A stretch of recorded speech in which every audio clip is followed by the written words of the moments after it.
History of Modern India. Chapter 6: Social and Cultural Awakening in the First Half of the 19th Century. Immense intellectual and cultural stirrings characterized 19th century India. The impact of modern Western culture and consciousness of defeat by a foreign power gave birth to a new awakening. There was an awareness that a vast country like India had been colonized by a handful of foreigners because of internal weaknesses of Indian social structure and culture. Thoughtful Indians began to look for the strengths and weaknesses of their society and for ways and means of removing the weaknesses. While a large number of Indians refused to come to terms with the West and still put their faith in traditional Indian ideas and institutions, others gradually came to hold that elements of modern Western thought had to be imbibed for the regeneration of their society. They were impressed in particular by modern science and the doctrines of reason and humanism. While differing on the nature and extent of reforms, nearly all 19th century intellectuals shared the conviction that social and religious reform was urgently needed. Rammohun Roy. The central figure in this awakening was Rammohun Roy, who is rightly regarded as the first great leader of modern India. Rammohun Roy was moved by deep love for his people and country and worked hard all his life for their social, religious, intellectual, and political regeneration. He was pained by the stagnation and corruption of contemporary Indian society, which was at that time dominated by caste and convention. Popular religion was full of superstitions and was exploited by ignorant and corrupt priests. The upper classes were selfish and often sacrificed social interest to their own narrow interests. Rammohun Roy possessed great love and respect for the traditional philosophic systems of the East, but at the same time, he believed that modern culture alone would help regenerate Indian society. In particular, he wanted his countrymen to accept the rational and scientific approach and the principle of human dignity and social equality of all men and women. He also wanted the introduction of modern capitalism and industry in the country. Rammohun Roy represented a synthesis of the thoughts of East and West. He was a scholar who knew over a dozen languages, including Sanskrit, Persian, Arabic, English, French, Latin, Greek, and Hebrew. As a young man, he had studied Sanskrit literature and Hindu philosophy at Varanasi, and the Quran and Persian and Arabic literature at Patna. He also was well acquainted with Jainism and other religious movements and sects of India. Later, he made an intensive study of Western thought and culture. To study the Bible in the original, he learnt Greek and Hebrew. In 1809, he wrote in Persian his famous work, Gift to Monotheists, in which he put forward weighty arguments against belief in many gods and for the worship of a single god. He settled in Calcutta in 1814 and soon attracted a band of young men with whose cooperation he started the Atmiya Sabha. From now on, he carried on a persistent struggle against the religious and social evils which were widely prevalent among the Hindus in Bengal. In particular, he vigorously opposed the worship of idols, the rigidity of caste, and the prevalence of meaningless religious rituals. He condemned the priestly class for encouraging these practices. He held that all the principal ancient texts of the Hindus preached monotheism or worship of one god. He published the Bengali translation of the Vedas and of five of the principal Upanishads to prove his point. He also wrote a series of tracts and pamphlets in defense of monotheism. While citing ancient authority for his philosophical views, Rammohun Roy relied ultimately on the power of human reason, which was, in his view, the final touchstone of the truth of any doctrine, Eastern or Western. He believed that the philosophy of Vedanta of this principle of reason. In any case, one should not hesitate to depart from holy books, scriptures, and inherited traditions if human reason so dictates, and if such traditions are proving harmful to the society. But Ramahun Roy did not confine his application of the rational approach to Indian religions and traditions alone. In this, he disappointed his many missionary friends who had hoped that his rational critique of Hinduism would lead him to embrace Christianity. Rammohn Roy insisted on applying rationalism to Christianity too, particularly to the elements of blind faith in it. In 1820, he published his Precepts of Jesus, in which he tried to separate the moral and philosophic message of the New Testament, which he praised, from its miracle stories. He wanted he wanted the high moral message of Christ to be incorporated in Hinduism. This earned for him the hostility of the missionaries. Thus, as far as Rammohun was concerned, there was to be no blind reliance on India's own past or blind aping of the West. On the other hand, he put forward the idea that New India, guided by reason, should acquire and treasure all that was best in the East and the West. Thus, he wanted India to learn from the West. But this learning was to be an intellectual and creative process through which Indian culture and thoughts were to be renovated. It was not to be an imposition of Western culture on India. He therefore stood for the reform of Hinduism and opposed its supersession by Christianity. He vigorously defended Hindu religion and philosophy from the ignorant attacks of the missionaries. At the same time, he adopted an extremely friendly attitude towards other religions. He believed that basically all religions preach a common message and that their followers are all brothers under the skin. All his life, Rammohun Roy paid heavily for his daring religious outlook. The Orthodox condemned him for criticizing idolatry and for his philosophic admiration of Christianity and Islam. They organized a social boycott against him in which even his mother joined. In 1828, he founded a new religious society, the Brahma Sabha, later known as the Brahmo Samaj, whose purpose was to purify Hinduism and to preach monotheism or belief in one God. The new society was to be based on the twin pillars of reason and the Vedas and the Upanishads. It was also to incorporate the teachings of other religions. The Brahmo Samaj laid emphasis on human dignity, opposed idolatry, and criticized such social evils as the practice of sati. Rammohun Roy was a great thinker. He was also a man of action. There was hardly any aspect of nation building which he left untouched. In fact, just as he began the reform of Hindu religion from within, he also laid the foundations for the reform of Indian society. The best example of his lifelong crusade against social evils was the historic agitation he organized against the inhuman customs of women becoming sati. Beginning in 1818, he set out to rouse public opinion on the question. On the one hand, he showed by citing the authority of the oldest sacred books that the Hindu religion at its best was opposed to the practice. On the other, he appealed to the reason, humanity, and compassion of the people. He visited the burning ghats at Calcutta to try to persuade the relatives of widows to give up their plan of self-immolation. He organized groups of like-minded people to keep a strict check on such performances and to prevent any attempt to force the widows to become sati. When the Orthodox Hindus petitioned Parliament to withhold its approval of Bentinck's action of banning the rites of sati, he organized a counter-petition of enlightened Hindus in favor of Bentinck's action.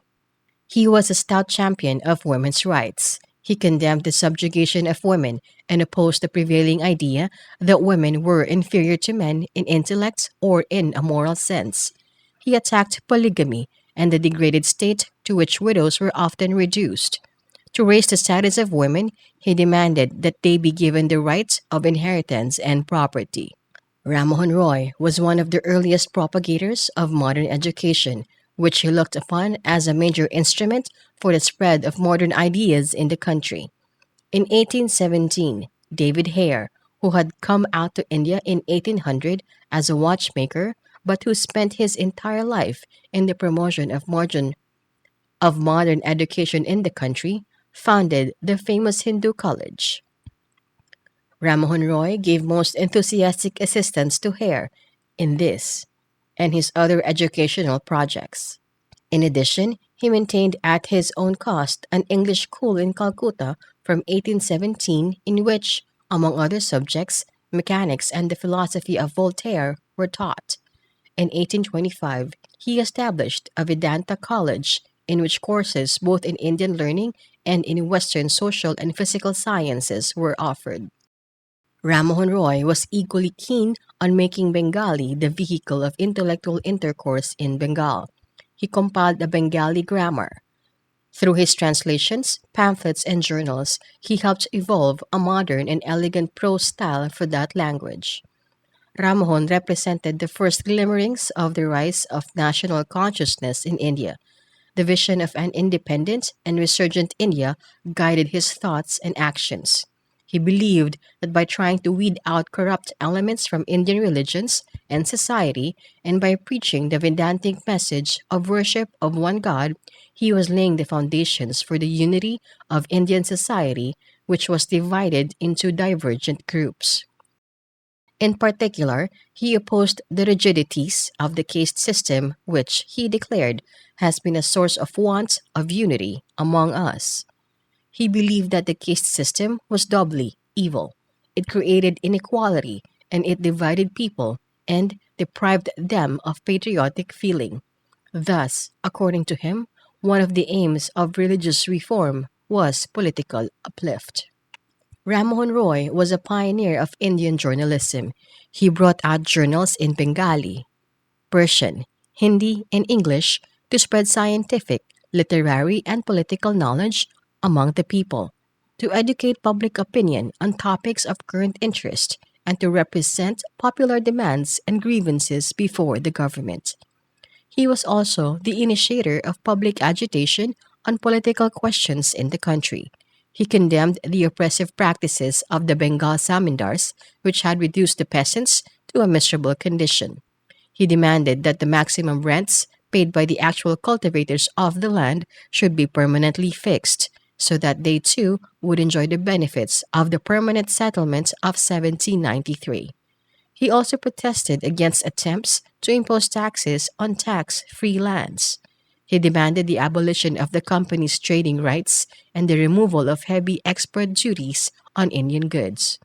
He also raised the demands for the Indianization of the superior services, separation of the executive and the judiciary, trial by jury, and judicial equality between Indians and Europeans.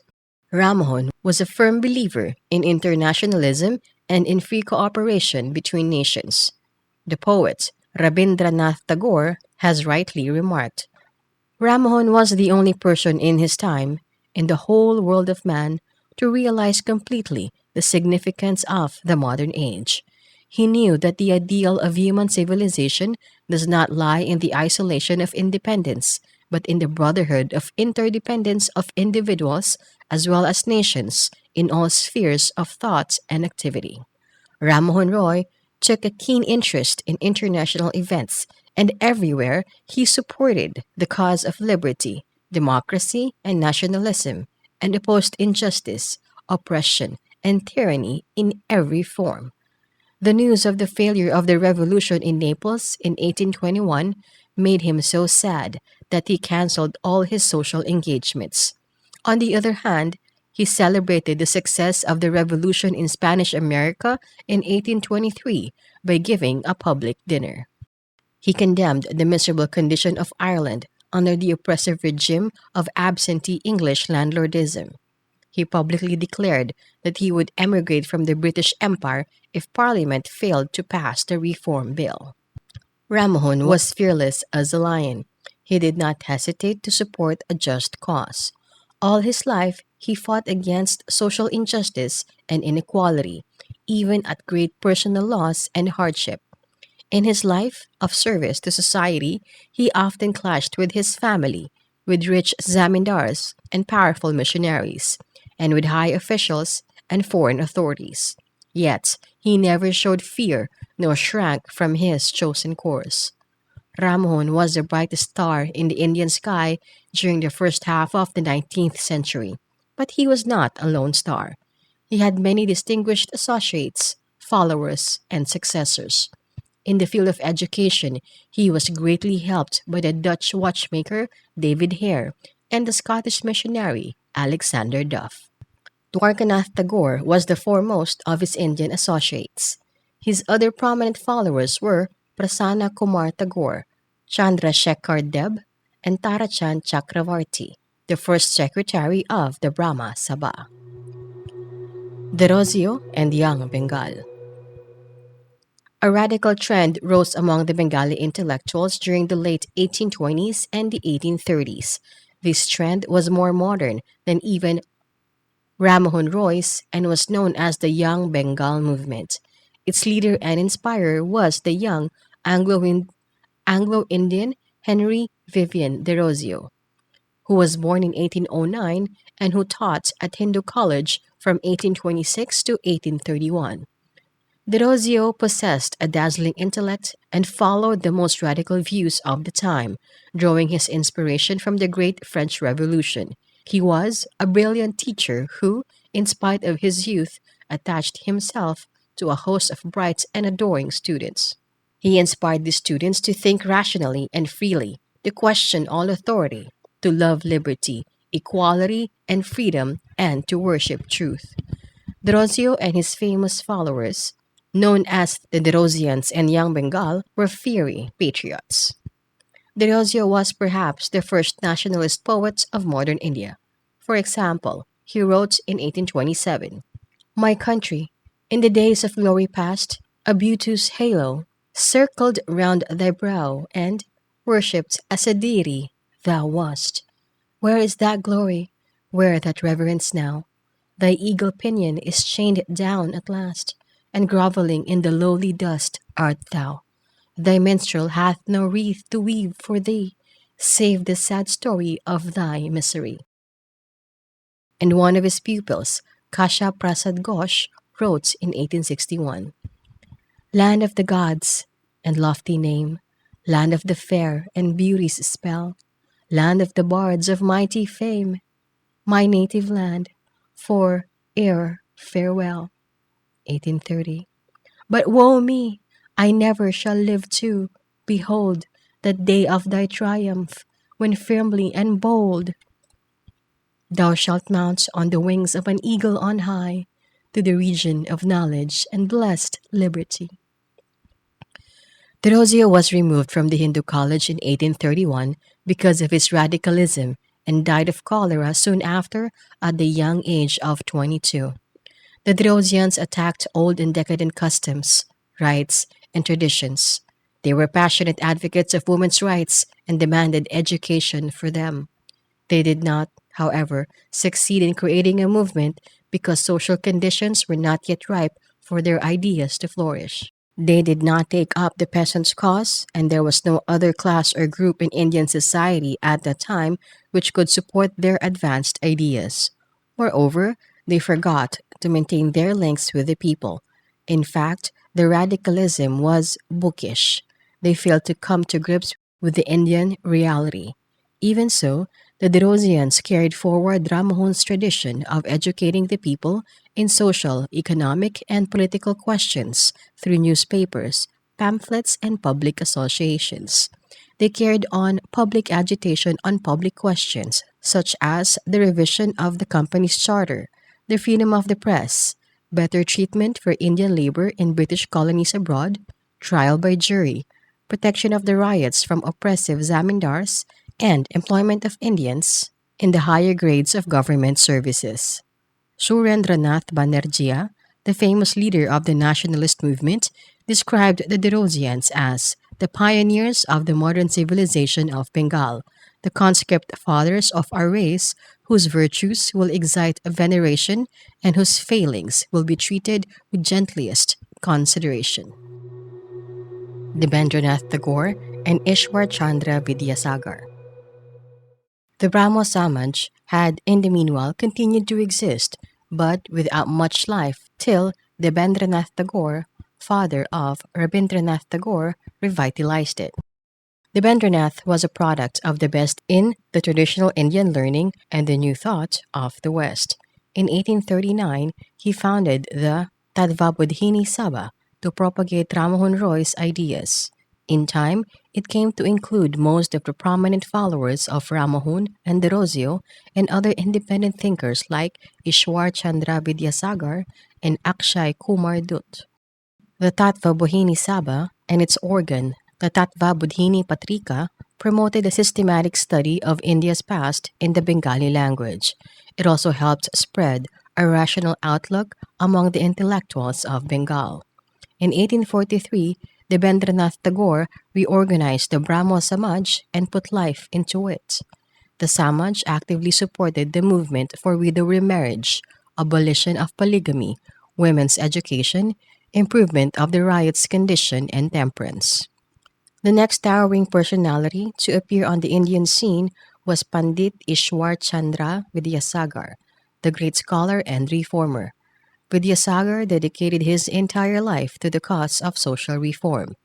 Born in 1820 in a very poor family, he struggled through hardship to educate himself and in the end rose in 1851 to the position of the principalship of the Sanskrit College.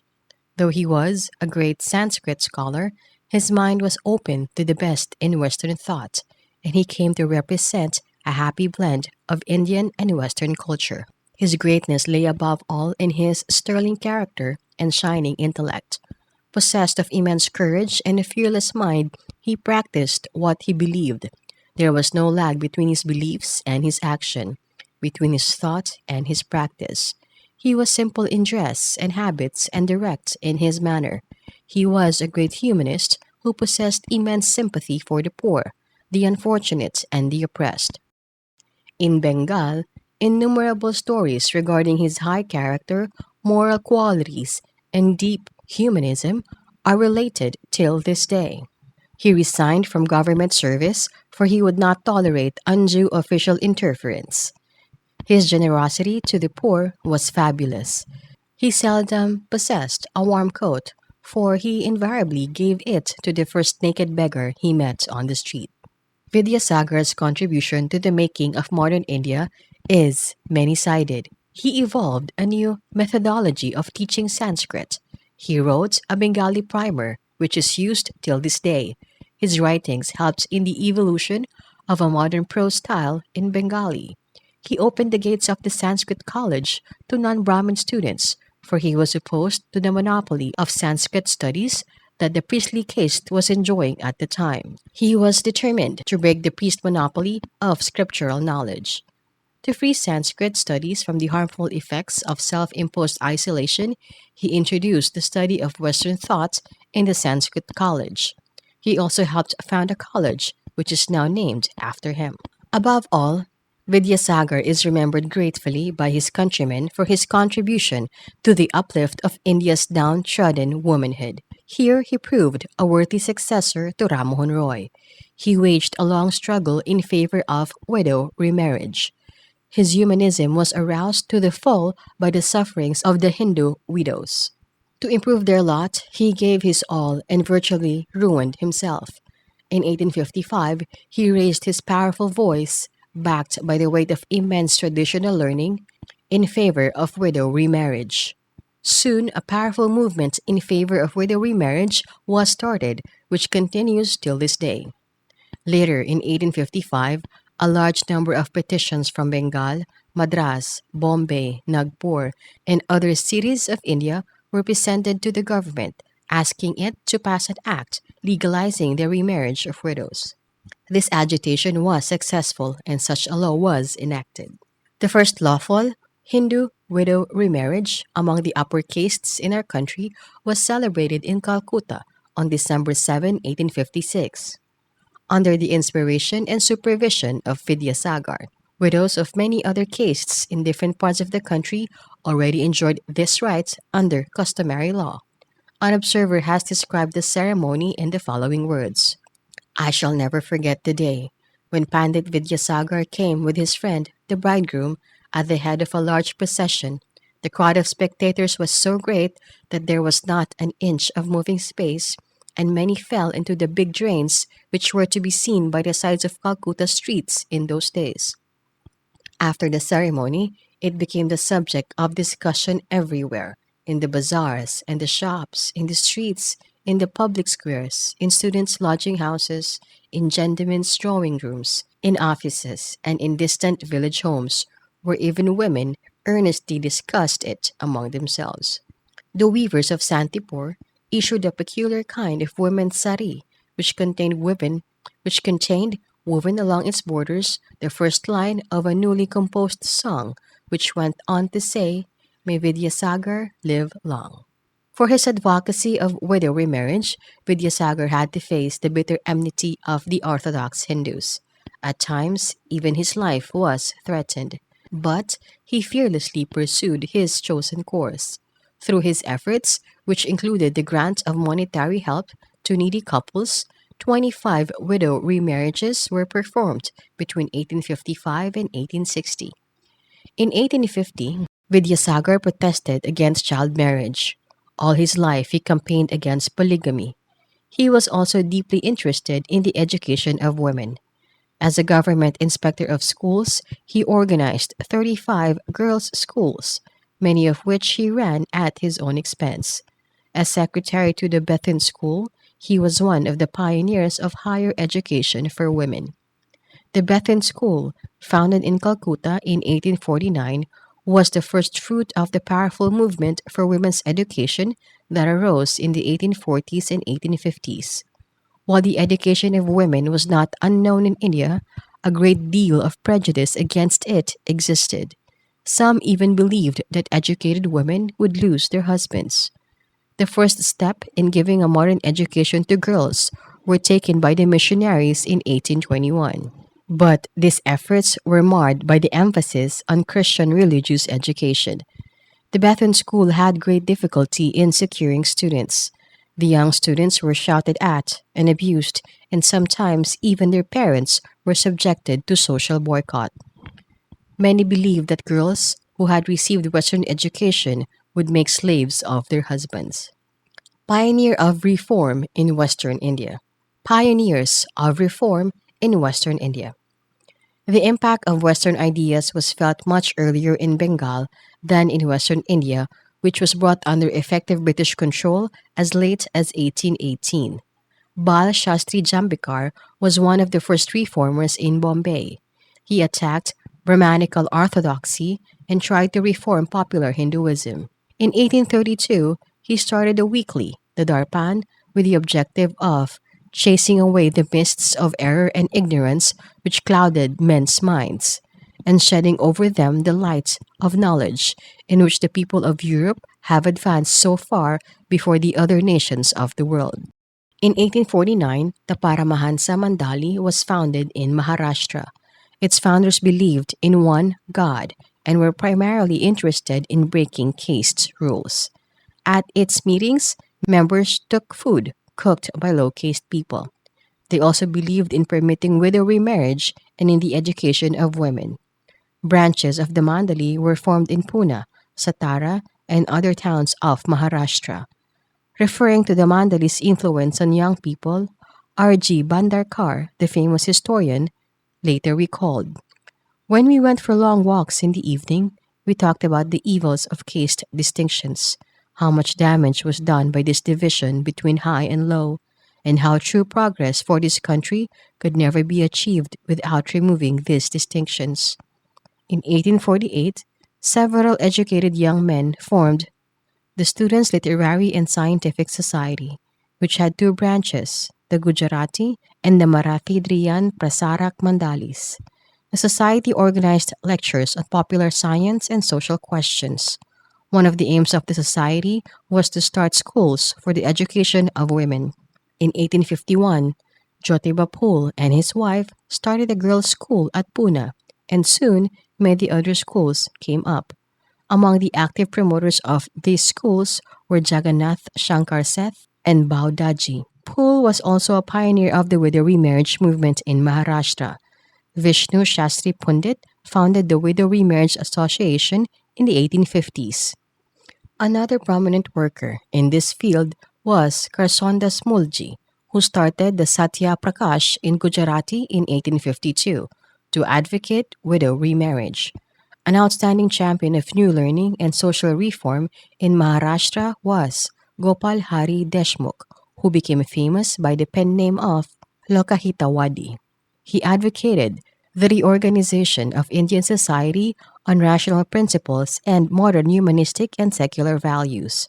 Jyotiba Phule, born in a low-caste Mali family, was also acutely aware of the socially degraded position of non-Brahmins and untouchables in Maharashtra.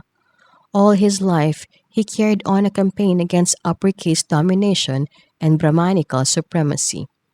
Dadabhai Naoroji was another leading social reformer of Bombay. He was one of the founders of an association to reform the Zoroastrian religion and the Parsi Law Association, which agitated for the grant of legal status to women and for uniform laws of inheritance and marriage for the Parsis. From the very beginning, it was, in the main, through the Indian language press and literature that the reformers carried on their struggle. To enable Indian languages to play this role successfully, they undertook such humdrum tasks as the preparation of language primers, etc. For example, both Ishwar Chandra Vidyasagar and Rabindranath Tagore wrote Bengali primers which are being used till this day. In fact, the spread of modern and reformist ideas among the mass of people occurred primarily through Indian languages. We should also remember that the significance of the 19th century reformers lay not in their numbers, but in the fact that they were the trendsetters. It was their thought and activity that were to have decisive impact on the making of a new India. End of chapter 6. History of Modern India.